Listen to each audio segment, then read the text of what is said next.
Hello, everybody. Welcome back to Life in Motion. My name is Grace Becker. I'm your host. I'm also a licensed mental health therapist, an enthusiast of life, a cat mom, a girlfriend, a daughter, a sister, a therapist. I am struggling.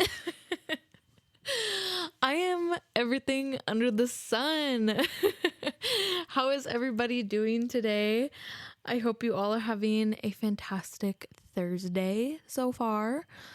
Well, as I'm recording this, it is Sunday, so it's not Thursday for me, but I have been feeling very productive today. Very productive, very mindful, and it's been very cutesy, very demure, very mindful.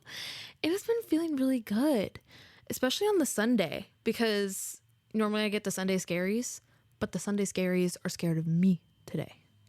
So what have I been up to? So I woke up, I did my skincare, I started in on my laundry, I washed, dried, folded clothes, started washing in on my bedding, made my bed. I did some meal prep today. I ate my lunch, filmed some content. I am doing my podcasting now. Later tonight, I'm going to go hang out with some friends. So I am just feeling very productive today. And it feels very good. I'm not going to lie. And as some of you may know, if you listen to, I believe it was either my last episode I did or the one before that, but I talked about how I am moving out of my current house and my boyfriend and I are going to be living together in June, and I'm so excited for that. But in the midst of all my moving and my packing and my productive ass Sunday that I've been having, it kind of got me thinking about like decluttering, because as I move, I don't know if anybody else can relate to this, but I'm the type of person when I'm moving homes or apartments or whatever, I like to purge through all of my shit. I look through my clothes, I look through my bags, my shoes, through my kitchen utensils, through literally anything, hair care, bathroom care, body care, whatever, it could be anything. And I get rid of anything that might be old, anything that I can donate, anything I just don't grab for anymore. And it just got me feeling so good because I love that. And it just makes my brain feel like there's more space for other things when my space is also very clean and decluttered.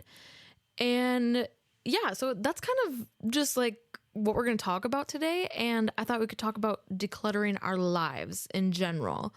So we're going to get into that. And basically this opportunity of me moving has me feeling really good, and decluttering my home has mostly been the physical things, right, that I talked about, like tangible, like clothes, kitchen utensils I don't use anymore, anything like that. But we can declutter our lives in so many ways, way more than just the physical things in our life.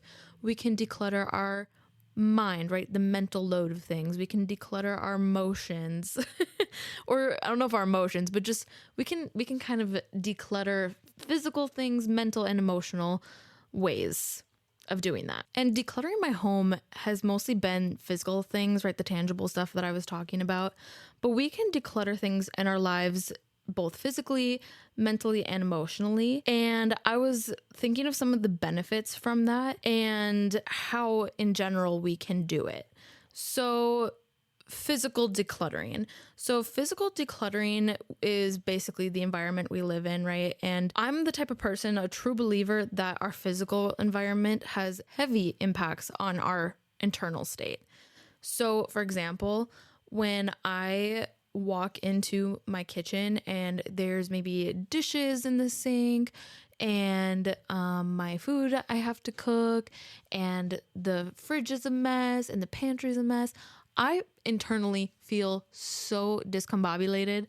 I feel so unorganized and it stresses me out, gives me anxiety. It's overwhelming.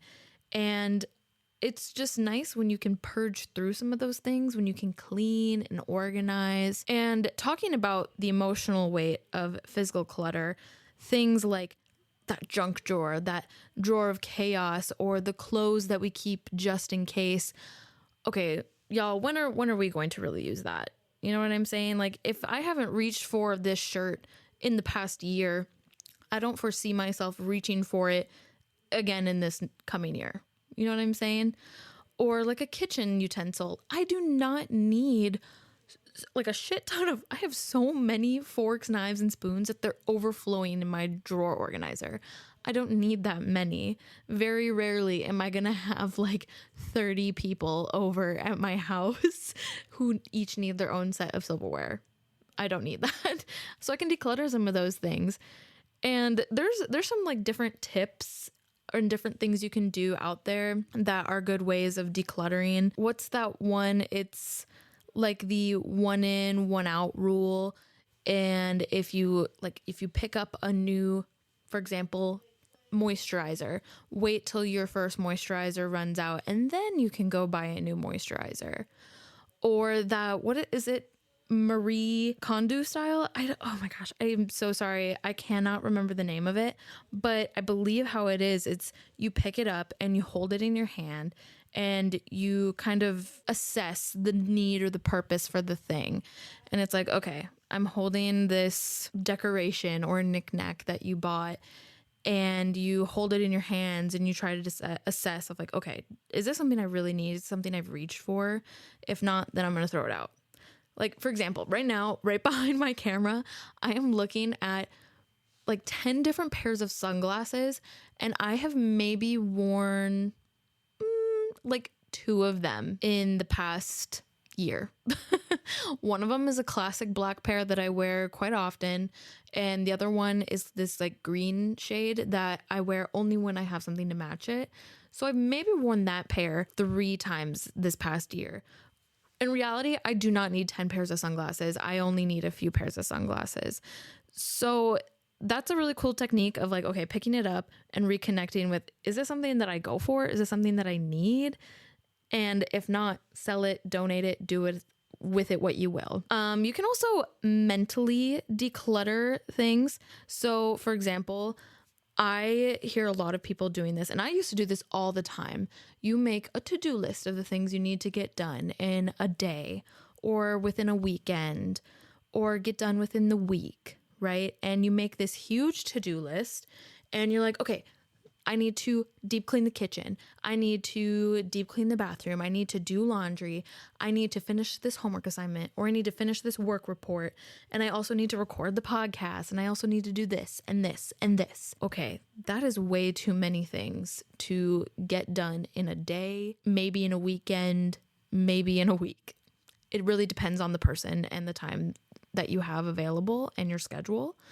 But a lot of the time, this overwhelming to-do list can lead to being consistently overwhelmed. It can lead to decision fatigue because it's really hard to say, okay, let me start deep cleaning this kitchen. And then once that's all done, then I'll move on to the bathroom, or then I'll move on to the laundry. It can create this decision fatigue because it's like, okay, where do I start? What do I do first? Or if you do not complete one of the tasks you had set out to complete, then a lot of times people get hard on themselves. They're like, oh, like, fuck, I didn't finish folding my laundry. Guess I'll just have to leave it in the basket and it's going to sit there for a week and I'm just going to pick clothes out of it. Then you get on yourself, right? And it can be very mentally draining and sometimes self-critical. So something that you could try doing, especially with that to-do list, is to break it down. Like, I'm just telling you, break that fucker down into so many baby steps. And in therapy, I call this the joys of list making. So say, for example, I have that list of, okay, I need to deep clean the kitchen, I need to do the laundry, and I need to finish my homework assignment. On the list, that's just 3 things: the kitchen, the laundry, a homework assignment. But in reality, there's so much more to it than just those 3 things. So what you do is you break it down even further. So kitchen, there's more than just deep cleaning kitchen. It's, okay, I need to take all of the current food and condiments and drinks and everything that's in the fridge. I need to take all of that out. And then I need to take out all of the shelving in the drawers in the fridge. I need to spray it down and clean it, wipe it out, put it back, and then I have to reorganize the fridge, put the drinks in there, then the food. Maybe you need to fill the water filter. It's so many more steps than just that. And that's just the fridge so far, mind you. And that can take, depending on the person, 30 minutes more. And then you have, okay, now we have the microwave we need to clean. We need to take out the plate and we need to clean, scrub that down. Then we have to wipe the outside. Then we have to wipe the inside. Okay, now that's done. Okay, now we have the oven and the stove. We need to clean inside the oven. We need to clean on top of the stove. There's so much that can be done within one simple task, right? And I'm using air quotes for people who can't see me because it's not that simple. In our minds, we make it out to be simple, but it's not. Some of the things take a lot more time and effort than we allot ourselves. So next time you go to create a list of things you need to get done in a day or in a weekend or in a week, I would encourage you to break it down into the baby steps that you have to do and then assess, okay, do I have enough time to get done both the kitchen and the laundry and this homework assignment? Or do I just have time for one or maybe two things, right? So then even the laundry, step one of laundry, we need to gather all the dirty clothes, all the dirty towels, all the dirty linens. Then we need to go load the washer. Then we need to pour out the soap, maybe bleach, maybe softener, whatever you need to use. Then we have to start it. And then we have to go do something while we wait for that hour to be up. And then we have to come back and we have to load the dryer. We need to put in the linen sheet. When it's done, we have to take it to be folded. And then we have to put away the clothes and the towels. And it's so much. It's so much. And as adults, we are consistently making decisions. Let's make it easier on ourselves. Let's just make it easier on ourselves if we can. So my encouragement to you is to break it down into the baby steps and maybe just leave a few things off for another day, right? So on Friday, you can get the kitchen done. And then Saturday, you can get the laundry and you can get the homework done. And then it can lead to less mental clutter of feeling overwhelmed and feeling self-critical. But there's other ways to also mentally declutter too. So you can do it by brain dumping. There's this delectile behavioral therapy sheet that I sometimes give to clients. And I call it brain dump because basically what you do, and it's like journaling. You could also use this for journaling. What I have them do is I give them a slot for every day of the week, and they can just literally brain dump whatever they want to on there. If they need to brain dump something bad that happened, something good that happened, maybe they have a grocery list they need to brain dump on there, they can put whatever they want on that spot. And then right below it, they give kind of a rating of their day or their emotions.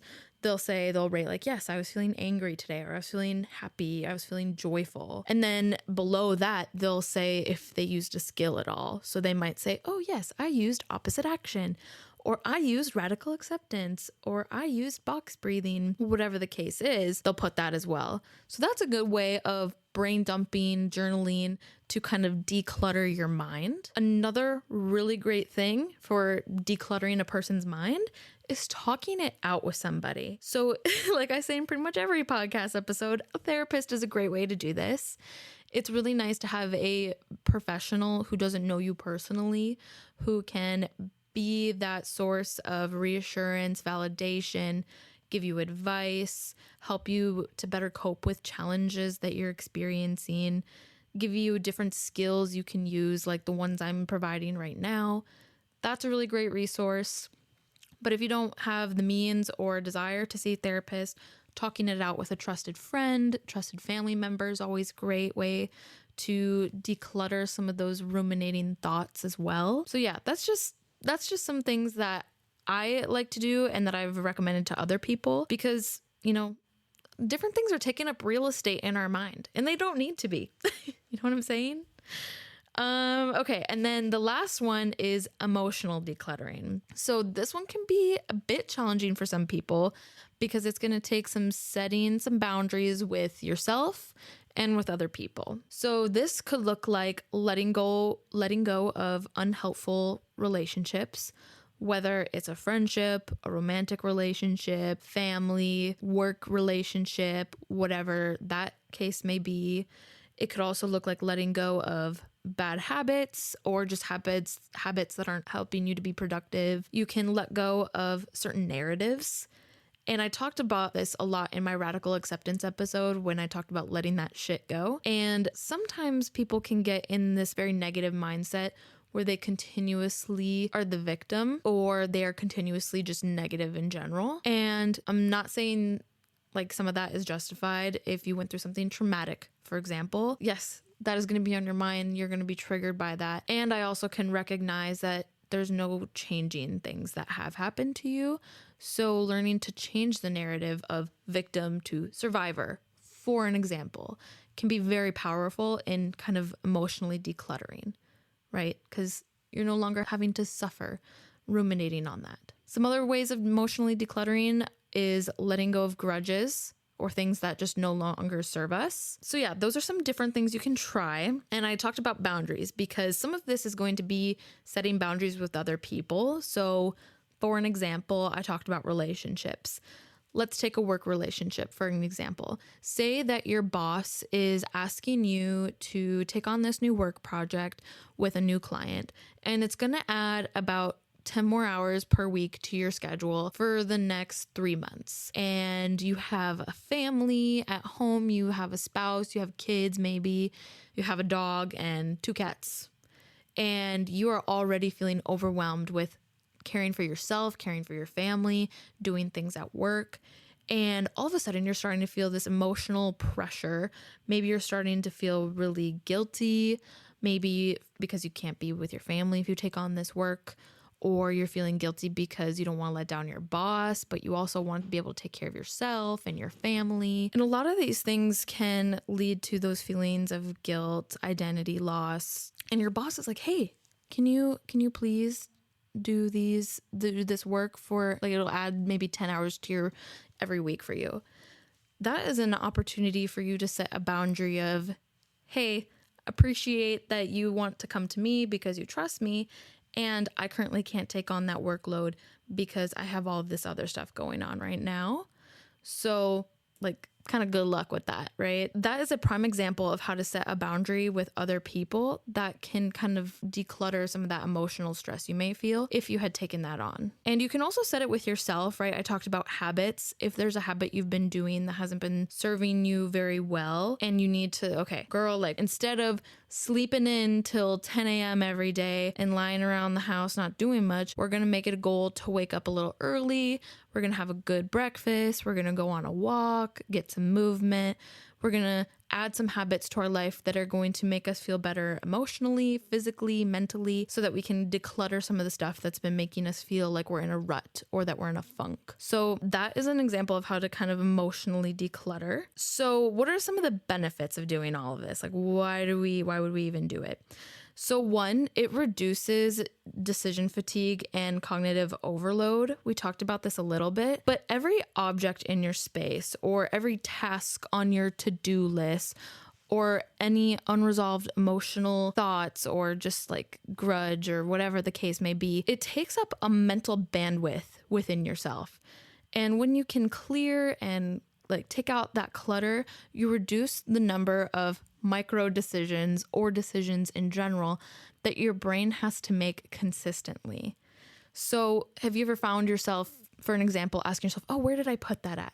Or should I text them back? You will find yourself experiencing those types of thoughts less and less because your space is cleared. So you'll be like, oh, that's right. That's where I put my keys. I always put them on that hook. Or, oh yeah, like I don't deserve that, so I'm just not going to text them back. It makes room for more peace and more focus in your life. So that's one benefit. Another benefit is that it creates a sense of control and empowerment within a person. I say this at the end of all my episodes of like embrace the chaos, find the beauty type of thing, right? Life can be so chaotic at times, and we don't always have control over that.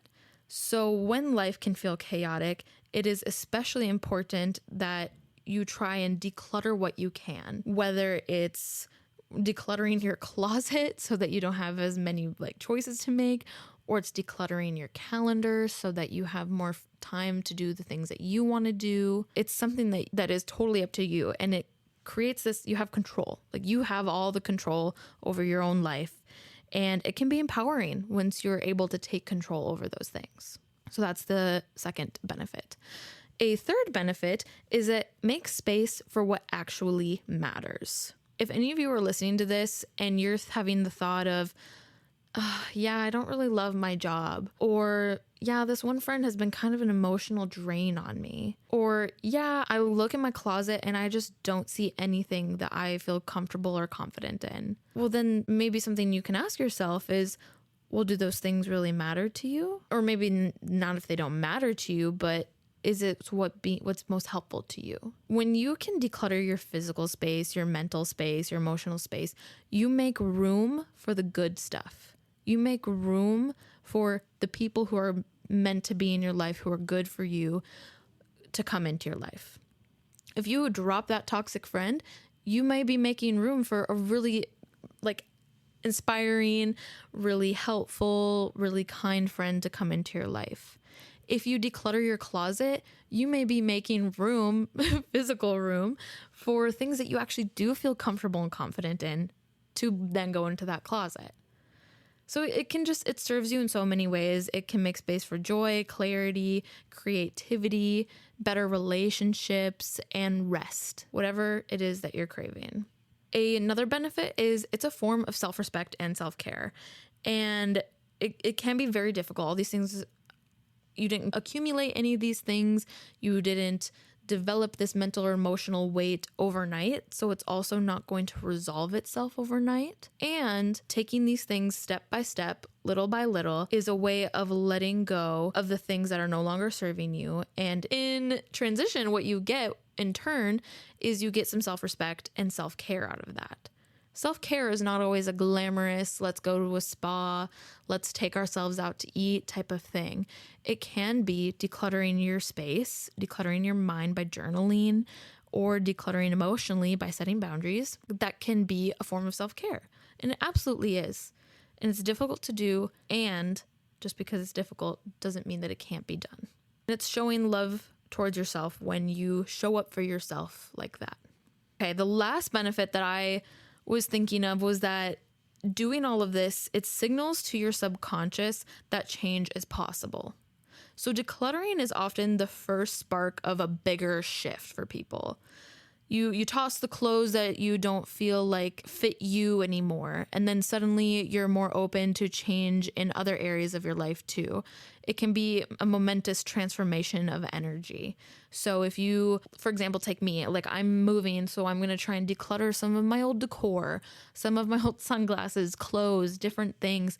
And even though it's something as simple as throwing out 8 out of 10 pairs of my sunglasses, I'm making room for a different type of life for myself. Maybe rather than focusing on spending my money or my energy towards buying materialistic things to fill my home with, I'll take that energy and that time and that money and I'll put it into experiences, for example. So sometimes when you do these in your subconscious, you are making room for a bigger change to come in your life. And that can be very exciting for a person. And yeah, I really hope that you enjoyed this episode. It was a little bit of a shorter one. Let me know if you have any questions or follow up with this. I think there's so many different avenues that I could have taken with this that I don't know if we have the time for. Otherwise, it would be way longer of an episode. But basically, some things to keep in mind before I let you go today is to think of where your time and energy go and what you want your life to be like. What do you want your future life or your future self to look like, to feel like, to experience? And then every decision you make after that, you can ask, is this something that future person would want or that they would do? Another thing to keep in mind, say no more often, set boundaries, prioritize what really matters to you, and also talk about obligations, overcommitting, hustle culture. We talked about that in some of the previous episodes. Some things to keep in mind, right? You are not worthy depending on your production. You are worthy all on your own, and You don't have to have a certain thing or do a certain thing to be considered worthy. You just are worthy. And once you're able to recognize that and declutter the other things in your life, it becomes so much easier to just accept yourself for the amazing person that you are. So yeah. Well, I hope you liked what you heard today. If you did, please leave a review, a comment, 5 stars down below. Shout out to my editor, Ben, for editing my videos. I really appreciate you. If you want to follow me on my social media or want to get a hold of me, my Instagram is life.in.motion24. My email is life.motion24@gmail.com. And my TikTok is life_in_motion24. But that's it for today. You can watch my episodes on YouTube, listen on Apple Podcasts and Spotify. And yeah, that's really it. Until next week, embrace the chaos and find the beauty. Bye.